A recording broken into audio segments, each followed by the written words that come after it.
வீடியோவை ஸ்கிப் பண்ணாமல் பாருங்கள், அப்போ தான் நான் என்ன பண்ணுறேங்கிறது உங்களுக்கு தெரியும். ஹாய் ஃப்ரெண்ட்ஸ், வாங்க இப்போ எப்படி அந்த RGB ஸ்ப்ளிட் எப்படி பண்ணுறதுங்கிறத நம்ம இப்போ இந்த வீடியோவில் பார்க்கலாம். கீழே ப்ளஸ் ஐக்கான் கிளிக் பண்ணி உள்ளே வந்துடுங்க. உள்ளே வந்தோடனே ரேஷியோ பார்த்துக்கோங்க. ரேஷியோ வச்சுட்டு கீழே இந்த சிம்பிள் எல்லாமே பார்த்துருங்க. கீழே க்ரியேட் ப்ராஜெக்ட்டுக்கு அதை கிளிக் பண்ணிடுங்க. இந்த ஆப்போட லிங்க் வந்து கீழே டிஸ்கிரிப்ஷனில் கொடுத்துருக்கேன், பார்த்துக்கோங்க. ப்ளஸ் ஐக்கான் இருக்கும், அதை கிளிக் பண்ணிடுங்க. கிளிக் பண்ணிங்கன்னா இமேஜ் அண்ட் வீடியோ கிளிக் பண்ணுங்கள். கிளிக் பண்ணிட்டு வியூ வால் போயிருங்க. வியூ வால் போனதுக்கப்புறம் பார்த்தீங்கன்னா உங்களுக்கு எந்த இமேஜ் வேணுமோ அதை பண்ணிடுங்க. செலக்ட் பண்ணிடுங்க.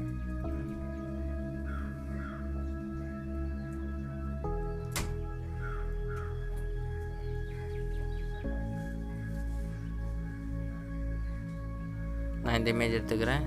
கீழே இங்கே ப்ளஸ் ஐக்கானுக்கு அதை கொடுத்துடலாம். கொடுத்துட்டிங்க அப்படின்னா இந்த இமேஜ் ஆட் ஆயிரும். இதை நான் ஃபுல் ஸ்க்ரீன் கொண்டு வந்துக்கிறேன். இமேஜை கிளிக் பண்ணிக்கிறேன்.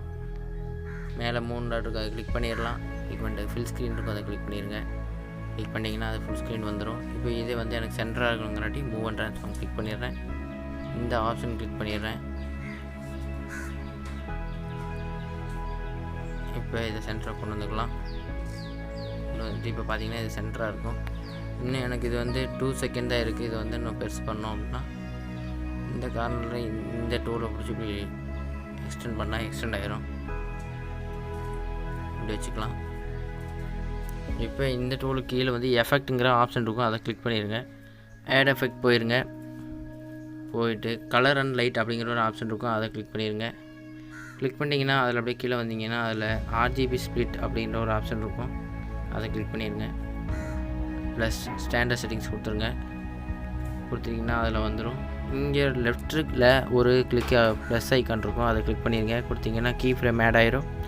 ஆட் ஆனோடனே என்ன பண்ணுறீங்க அப்படின்னா ஆங்கிள் உங்களுக்கு எந்த சைடு வந்து அந்த ஆங்கிள் இருக்கணுங்கிறத நான் வச்சுக்கோங்க. வச்சுட்டு இப்போ என்ன பண்ணுறீங்க அப்படின்னா ஸ்ட்ரென்த்து வந்து உங்களுக்கு எவ்வளோ வேணுங்கிறது கொஞ்சம் ஒரு 19, ஒரு 18, 16 அந்த ரேஞ்சில் வச்சுக்கோங்க. 15 மேலே இருக்கணும்.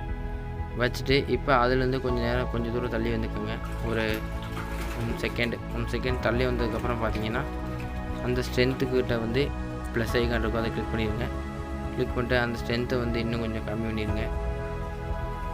இன்னும் கம்மி பண்ணிட்டீங்க அப்படின்னா அதே மாதிரி இன்னும் ஒரு செகண்ட் தள்ளி வந்துடுங்க. தள்ளி வந்துட்டு அந்த ஸ்ட்ரென்த்தை வந்து ஃபுல்லாகவே கம்மி பண்ணிடுங்க. ஃபுல்லானால் அந்த ரேஞ்ச் எதுவுமே தெரியாத மாதிரி ஒரு ரேஞ்சில் வச்சுருங்க. வச்சிட்டிங்க அப்படின்னா அந்த ரேஞ்சில் தெரியாது. இதுதாங்க கரெக்டாக உங்களுக்கு எந்த ஆங்கிள் வேணுமோ அதை நீங்கள் வச்சுக்கலாம். நான் வந்து எனக்கு இது போதும், அதனால் இது வச்சுக்கிறேன். இப்போ அந்த வீடியோவை ப்ளே பண்ணி காட்டுற பாருங்கள். RGB ஸ்ப்ளிட் வைக்கிறது. இதே இந்த வீடியோ ஃபுல்லாக வேணும் அப்படின்னு நினைக்கிறீங்க, என்ன பண்ணுறீங்க அப்படின்னா இந்த இதில் ஸ்ப்ளிட் ஆப்ஷன் போனீங்க அப்படின்னா ஃபுல்லாகவே இந்த ப்ளஸ் ஐக்கான் வந்து கொடுக்க வேண்டாம். ஃபுல்லாகவே நீங்கள் வந்து மைனஸ் கொடுத்துடலாம். கொடுத்துட்டு இப்போ இந்த வீடியோ ப்ளே பண்ணிங்கன்னா ஃபுல்லாகவே அந்த எஃபெக்டில் தான் இருக்கும். வீடியோ ப்ளே பண்ணி பார்த்தீங்கன்னா தெரியும். இருங்க ப்ளே பண்ணுறேன். ஓகே ஃப்ரெண்ட்ஸ், இந்த வீடியோ பிடிச்சிருந்தால் சப்ஸ்கிரைப் பண்ணுங்கள், கமெண்ட் பண்ணுங்கள், ஷேர் பண்ணுங்கள், லைக் பண்ணுங்கள். மறக்காமல் அந்த பெல் பட்டனை கிளிக் பண்ணிட்டு போயிருங்க.